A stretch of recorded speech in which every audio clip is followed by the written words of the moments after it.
Hand Blender electric Blender எடுத்து வச்சுருக்கேன்.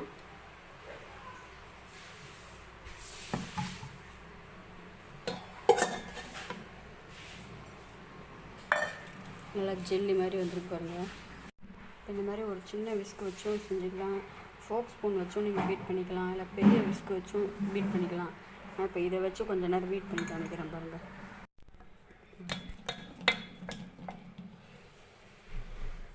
இந்த மாதிரி இன்னும் நல்லா நம்ம பீட் பண்ணணும். இதை கைவிடாத ஒரு 10 நிமிஷம் பீட் பண்ணணும். அப்போ தான் நல்லா க்ரீம் வரும்.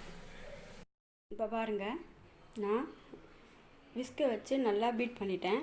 இப்போ வந்து நம்ம எலக்ட்ரிக் பீட்டரை வச்சு நல்லா பீட் பண்ணிக்கலாம். கொஞ்சம் லிக்விடாக தான் வரணும் க்ரீம், ஏன்னா இது மிரர் க்ரீம், அதனால் ரொம்ப கெட்டியாக வரக்கூடாது.